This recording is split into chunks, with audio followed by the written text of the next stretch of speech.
There was no cake. No call. No card. Just a vibration on my phone at 8:17 a.m. that said, "Sold your iPad. Your sister needs a new phone. Be grateful." Dad, that was my birthday message. I stared at the screen for a long time. Not because I was shocked. My father had pulled things like this before, but because even I didn't expect him to do it on the day I was born. I didn't reply. Not immediately. I just sat on the edge of my bed, surrounded by silence, and let the words settle. Be grateful. Like he hadn't just taken something I bought with my own savings. Like gratitude was still a debt I owed them. It wasn't just an iPad. It was where I stored my work, my notes, my designs, the online portfolio I was building to finally break out of the job I hated. It was something I saved for over 6 months to afford. I felt a strange coldness in my chest, not anger, not sadness. It was something sharper. Like I'd just witnessed a truth that had always been there, but today, it stopped hiding. I went downstairs. The kitchen smelled like toast and bacon. Normal. My mother glanced up and said, "Morning," without even pausing. No, "Happy birthday." No smile. Just a quiet reminder, I didn't matter here. Lily was at the table, scrolling on her new phone. The one I'd apparently paid for. She looked up and grinned. "Dad said it was time I got something decent," she chirped. "This one's got the new camera." She didn't say thank you. She didn't have to. She knew the rules. She got gifts. I got guilt. I opened my mouth to speak, but then I stopped. What would I even say? Can I please keep the things I worked for? Can I have one day where I'm not the afterthought? I swallowed the words. Like always, later that day, a coworker brought me a cupcake with a candle. Just one. She sang softly, off-key, and smiled like it was nothing. But I nearly cried. Because someone, anyone, remembered, and in that moment, something inside me shifted. I wasn't going to keep accepting crumbs and pretending they were kindness. That text wasn't just cruel, it was clarity, and I was done playing the daughter they only noticed when they needed something to take. Growing up, I thought love looked like sacrifice. And not the beautiful kind.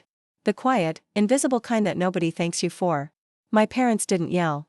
They just expected. And I obeyed. Lily was the hurricane. Loud, chaotic, always needing something. And she got it, every time. I was the calm one. The helper. The one they bragged about to their friends because I never caused trouble. They didn't see the difference as a problem. "You're so mature, Rachel," my mom would say, while handing me Lily's chores. "She's still finding herself." As if I hadn't been found, just assigned a role. When I was 10, I won a school essay contest. My teacher called home. My dad said, "That's nice. Tell her to keep working hard." When Lily passed a spelling test, they put her drawing on the fridge and called the neighbors. We weren't enemies. Lily and I. Not exactly. She knew she was the favorite, but it didn't make her cruel. Just careless. She didn't have to notice what I lacked, because she'd never had to fight for it. Birthdays were the clearest reflection. One year, I got a used sweater. No wrapping. No card. Lily got a surprise party with matching balloons and a custom cake. She had a hard week. They said. I learned early that asking made me a burden. That needing made me ungrateful. So I stopped. I stopped asking for rides. For help. For recognition. I just kept being useful, hoping one day they'd thank me for how easy I was to love. But the truth is, they didn't love me because I was easy. They loved that I didn't ask for more. When I got my first job at 16, I used my paychecks to buy school supplies. Lily used hers on makeup and clothes. When she ran out of money, my dad gave her more. When I ran out, he said, "That's life. Budget better." College was the same. I took out loans. They paid for her tuition. I worked nights. She went to parties. When I mentioned it once, my mom said, "She's just not built like you. She needs more support." They called it fairness. But it was always favoritism dressed in excuses. Still, I kept believing if I worked harder, they'd see me. If I became impressive enough, they'd change. So I kept trying. And trying. Until the trying became who I was. But on that birthday morning, with that text on my screen, I realized something brutal. They didn't forget me, they just never thought I needed love the way she did. There was the time Lily broke a vase in the living room. My dad yelled at me for not watching her. I was 11. She was 8.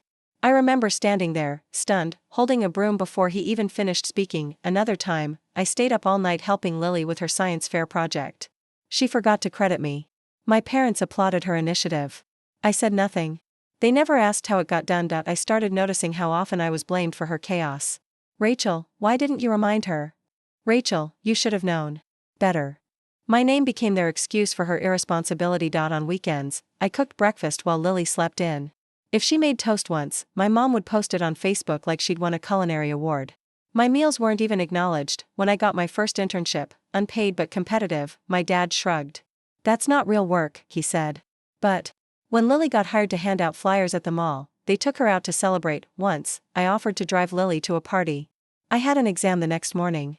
She got drunk and left me stranded outside for hours. When I told my parents, they said, "She's young. You need to be patient."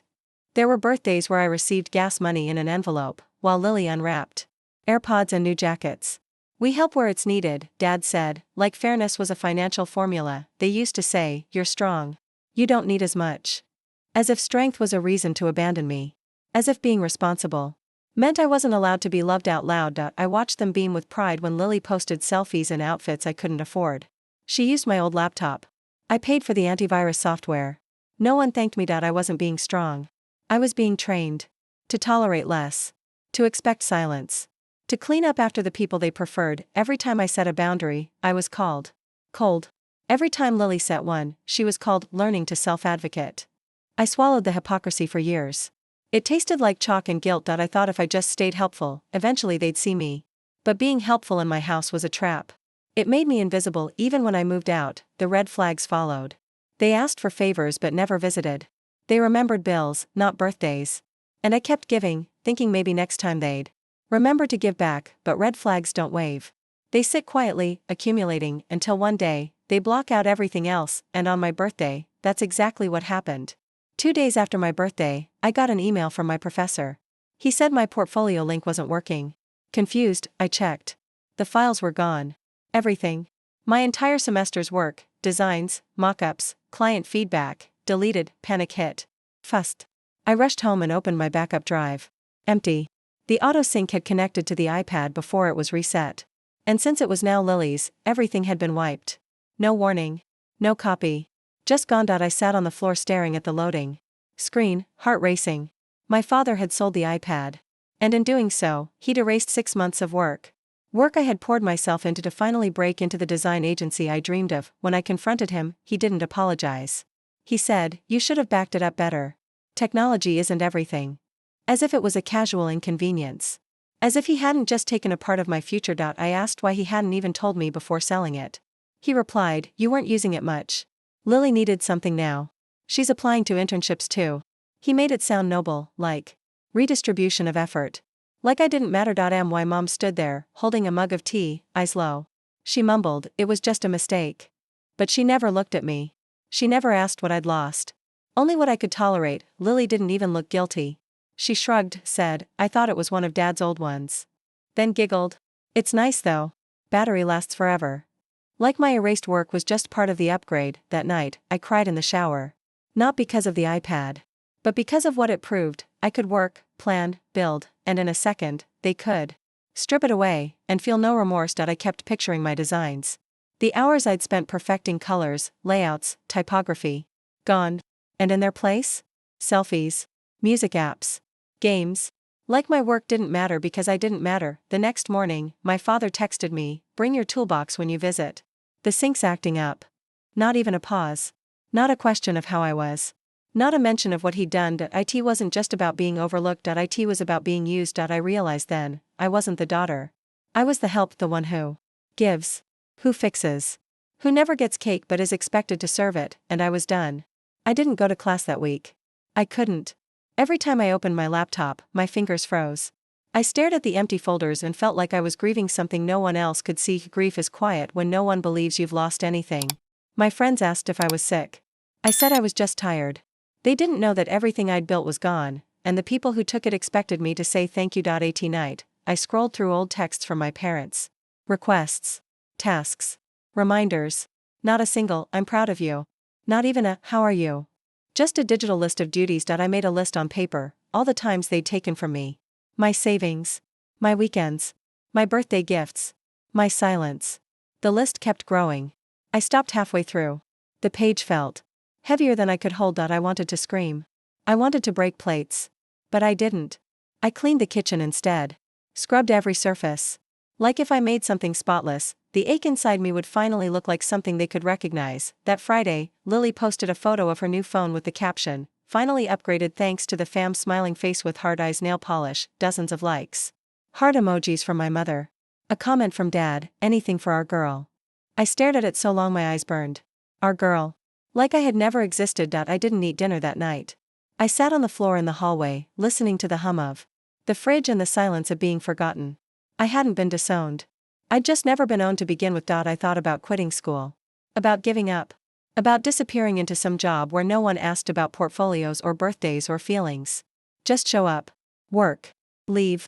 That kind of numb seemed safer, but then I looked at my desk.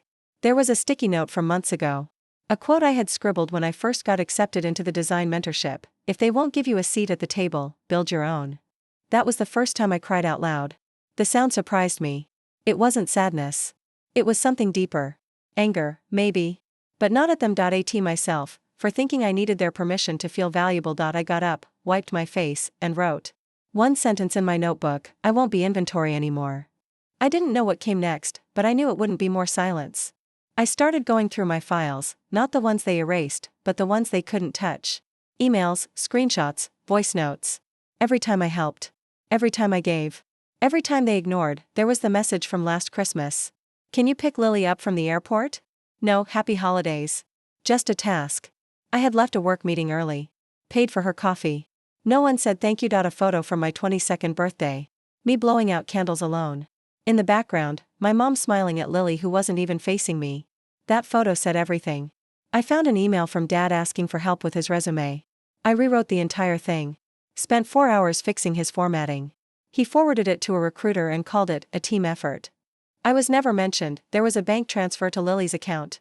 I'd loaned her money during her gap year, $300. She never paid me back. When I mentioned it, she laughed and said, "We're family, right?" I wasn't building a case for revenge.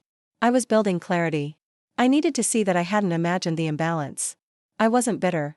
I was finally aware. The deeper I looked, the more it became obvious. My parents didn't raise 2 daughters. They raised 1 princess and 1 assistant. I dug up the invoice for my iPad. It was under my name. Paid in full. With tips from my cafe job and design gigs. I took a photo of it. Not because I wanted it back, but because I needed to remember it was mine. Then I found the message from my professor again. Your vision was strong, Rachel. Don't let the setback erase your voice. I printed it. Taped it above my desk. That one sentence held more love than 20 years in my parents' house. I didn't contact them. I didn't explain. I didn't demand apologies. I made a folder called Proof I'm Not Crazy. And every time I doubted myself, I opened it. Read. Breathed. Closed it. I started sketching again. This time, for myself. Not for clients. Not for grades. I made a design labeled Reclaimed Space. It was an empty chair. Bold. Centered.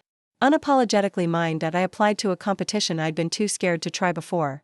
I used my backup pieces. Not perfect, but honest. Raw. Me. I clicked Submit and felt something I hadn't in years. Peace. I wasn't healed. But I was no longer hiding. They'd spent years shaping me into someone who served without voice. And now that I had won, I wasn't whispering anymore. 2 weeks later, I got the email. I'd won 3rd place in the national design competition. There was no prize money, but the exposure was massive. My profile was featured on their homepage for a full week. The agency I dreamed of noticed me. They reached out for an interview. I walked in with no portfolio, just courage. I explained the wipeout. Showed them the few pieces I had left. They didn't flinch. They hired me on the spot. Said, talent isn't about what you saved. It's about what you survived. I almost cried in the lobby. Not because I got the job, but because it was the first room I'd ever entered as me, not someone's replacement. I updated my resume. Removed every unpaid favor I'd ever done for my dad. My LinkedIn no longer said, freelance for family. That wasn't my brand anymore. Then came the moment I didn't expect. My father called. Left a voicemail. Rachel, your sister's applying for internships. Could you look over her portfolio? He paused.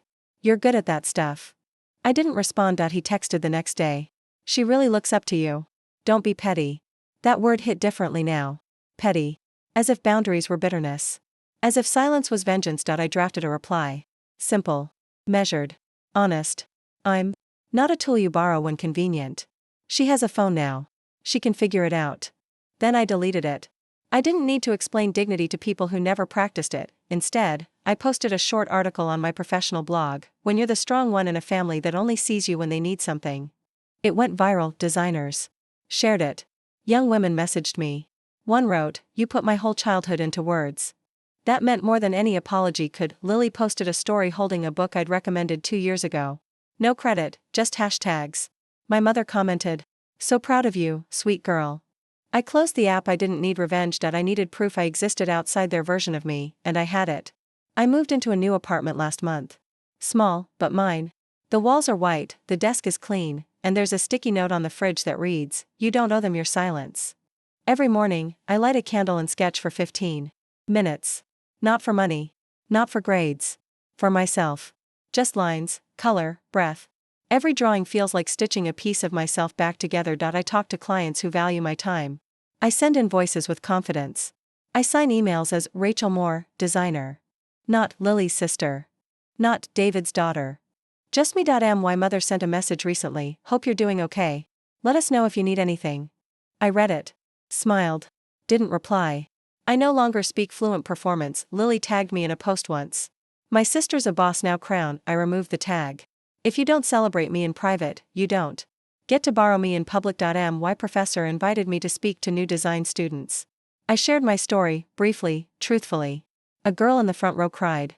She stayed after and said, "Thank you. I needed to see someone like you make it." I told her, "You're already making it. You're here." I framed my iPad invoice and hung it above my desk. Not out of spite. Out of memory. That was the day they erased my work, and I decided to become the kind of woman they couldn't ignore. Sometimes I walk past stores and wonder if my mom has seen my campaign. My name, in small print, in the corner of a storefront. She probably has. I hope it stings, but mostly, I don't think about them. I think about me. My growth. My peace. My space. My father still sends texts. Not to ask about me, but for small help. I delete them.